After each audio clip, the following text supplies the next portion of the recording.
pleased to be here this afternoon. So pleased to see that more and more of us can gather. What a beautiful thing to be vaccinated. We have the opportunity to be vaccinated, please take it. First of all, I would like to ask the Basu family to stand for a brief moment. I will ask you all to give this family a resounding round of applause.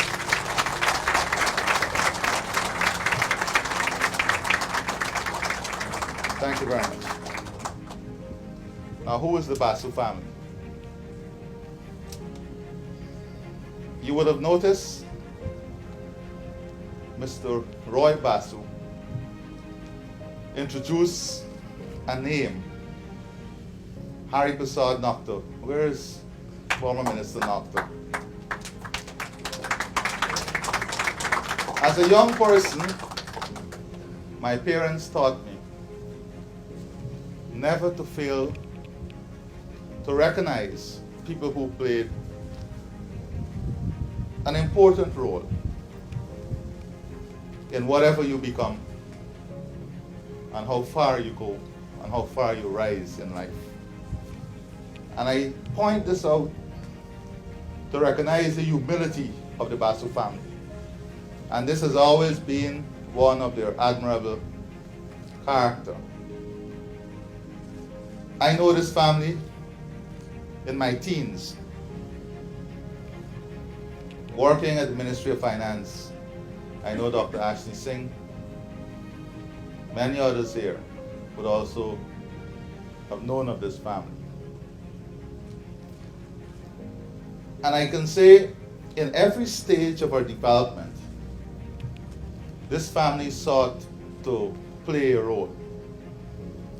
When it was the hard days of getting basic primary education back on stream, when it was the days that Mr. Nocta was trying to get Amerindian villages adopted by various people so they can support them.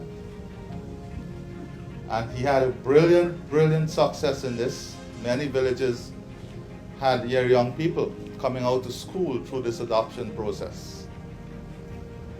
Whether it was our old Cheddi Jagan International Airport, then to Mary, that required an investment in a food court, the family stepped up. It's no surprise to me that this family has stepped up in such a major way to answer the development call of our country. And this is the second US brand Sod-turning in the last year,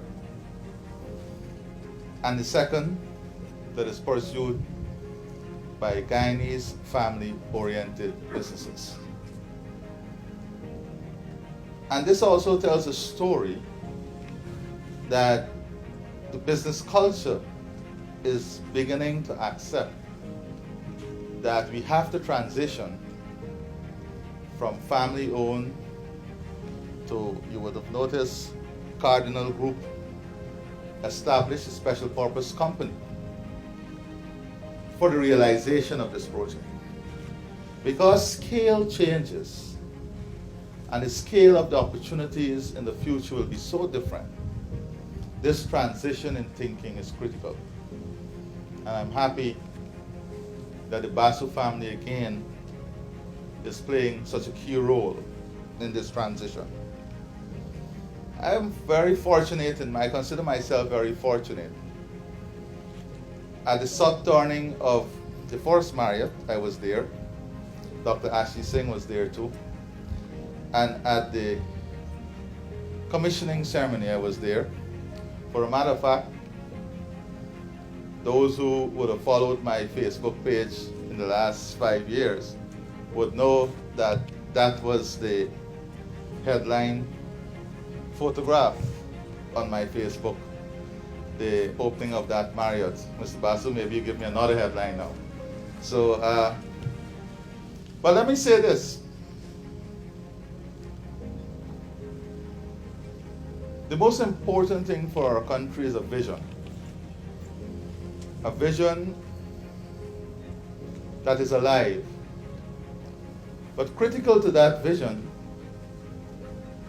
is the creation of ownership.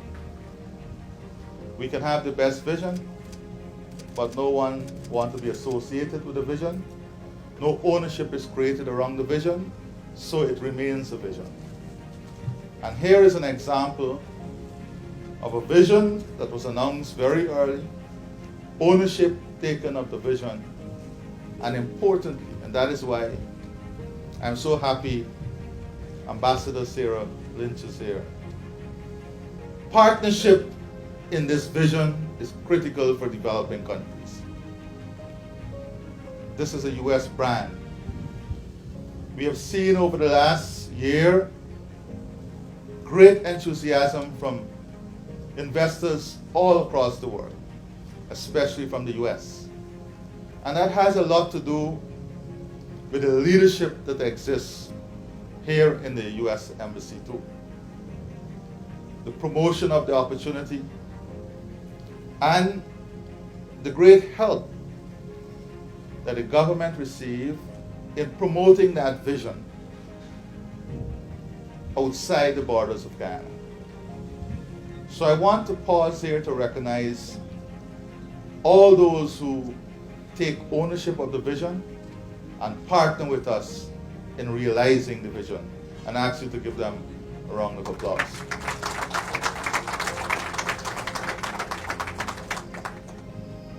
Some may say it's perhaps a great time to be president.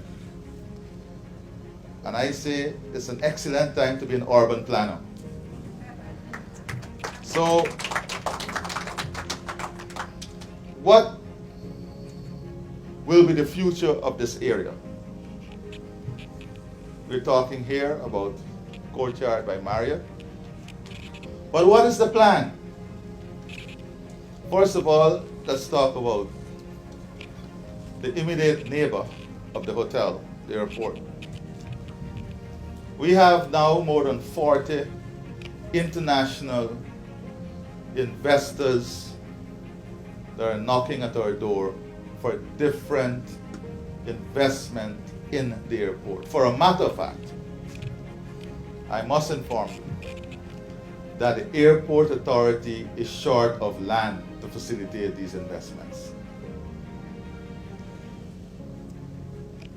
So, not only are we seeing the realization of a hotel, but we are seeing the realization of a new urban spread around the airport. And this area will become a major hospitality, leisure, and sports recreational area. In addition to the business segment of the development. So, you will see government itself investing billions of dollars over the next 5 years in the catchment area. For a matter of fact, we are already talking to urban planners and our local planners. We've established a group looking at the development of Silica City and the type of infrastructure that will surround Silica City. So, we're looking for investors who would like to establish a first-class marina, boating opportunity, a yachting club into the Demerara River. We're looking at an investment now for a world-class resort along the Soesdijk Linen Highway. And of course, the traveling time between the airport and the city will be drastically reduced with a new superhighway that will go all the way to the city. We had a meeting recently, only yesterday. The cabinet spent all day finished minutes to 6 from yesterday morning. Reviewing the government expenditure portfolio and profile, an investment that is critically needed to transform our country and to realize the opportunities we're talking about.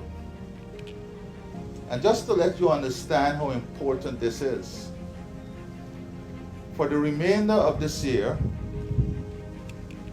with the supplementary, government will be investing close to $500 million every day. Close to $500 million of capital expenditure every day in projects and programs across the country. This is what creates opportunity and wealth.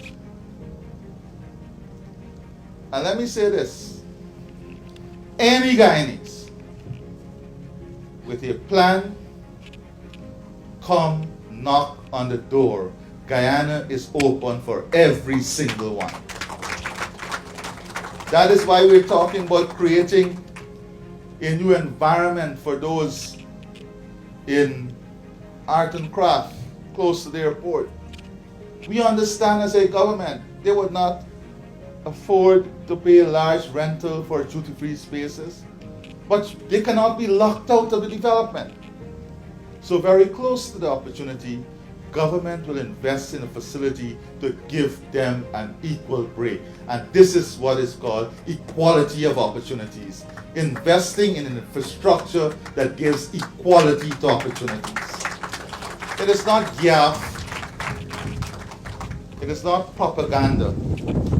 It is real work every day to realize the opportunities. So, this is what we are creating here. I remember when I was performing the duties of tourism industry and commerce, we had a big problem for the races. We were out of hotel rooms. And all the persons who came down for the races were complaining that they had to go all the way to Georgetown, then come all the way up back, very taxing on the fans and the racers, because they had to get to the races, there were no facilities around. But guess what? It's coming. And we are going to expand also in that sport. So Mr. Basu, the type of investment that will be created around will only add to the success of this project. Remember the Marriot. When the Marriot was first conceptualized, there was a lot of talk as to how successful the Marriot will be. My friend from Marriot, maybe he can tell you quietly how successful it is. But we know it's very successful because we can't get room in there. And also, the performance regionally is very good. So, it is how we create the attractiveness and the investment vehicle to promote opportunities like this that is critical from a government perspective. And this is what the government is about. The government is about creating opportunities for the private sector. And then working with the private sector in translating the benefit of those opportunities to the wider population. That is how real economy operates. That is how real progress takes place. That is how sustainable development occurs.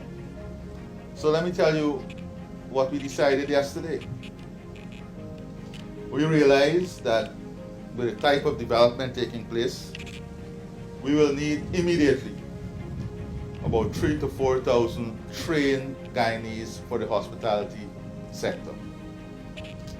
And we have decided as a government that we are going to make the investment in producing those Guyanese to facilitate this investment and other investments like this in the hospitality sector.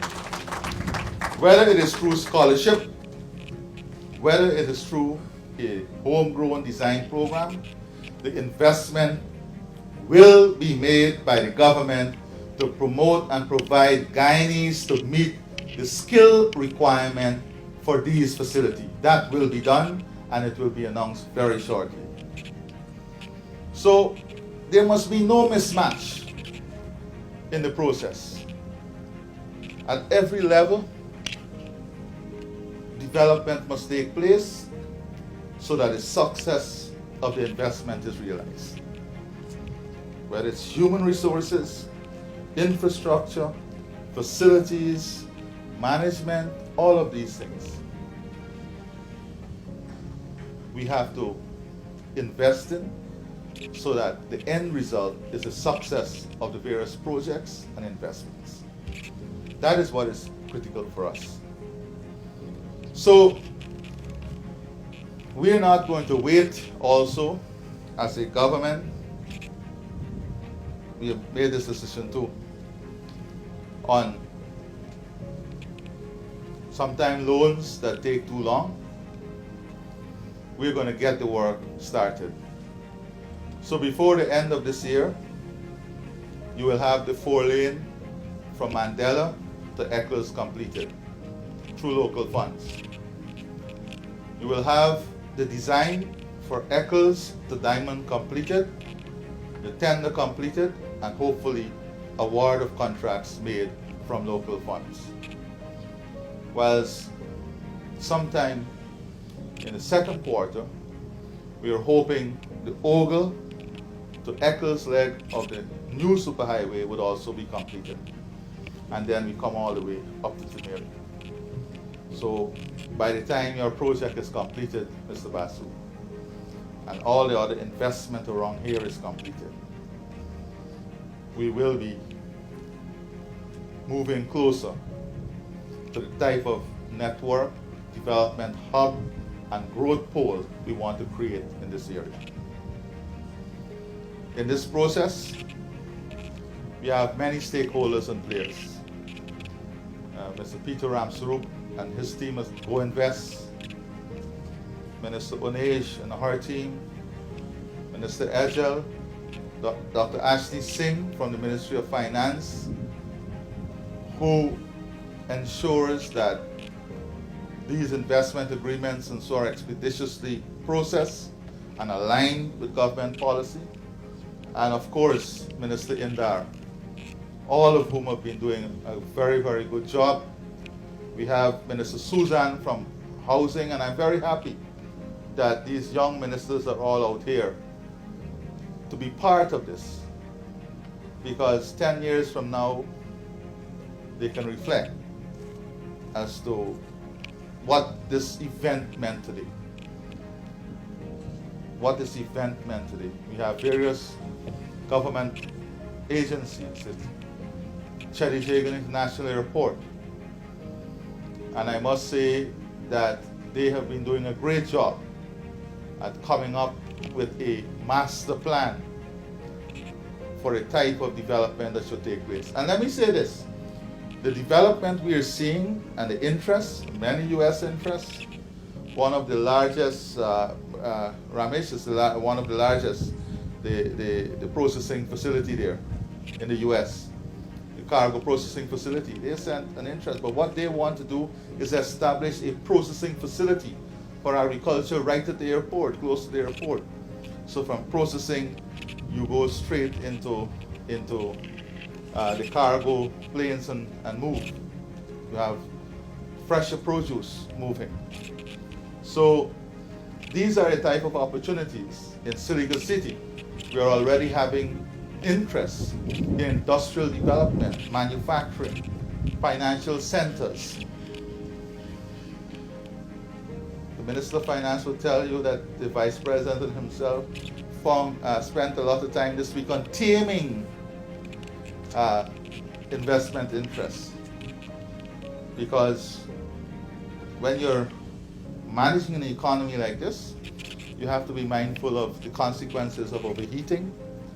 You have to be mindful of the consequences of creating the investment itself, creating shortages. We're already seeing this in construction materials, so that is why material management is so critical. And that is why we have to open up new areas, new quarries and so on. So there is a matching of investment with what is required for the immediate future and the medium term, and what the government is pushing and promoting. The Demerara Harbor River Bridge also would be completed in this term. The gas to shore project, bringing down the cost of electricity, which is one of the important indicators and factors for Marriots and so on, bringing down that cost of energy and power, critical for other investment, and also the infrastructure landscape. So we are heading in the right direction. But all of us also must understand we have a role to play. I've said it on more than one occasion, I welcome criticism, but it must be constructive. We don't welcome false narrative. False narrative will be responded to appropriately. Constructive criticism will be welcome. I have urged all the members of cabinet to be welcoming to constructive criticism, because that is what makes us stronger.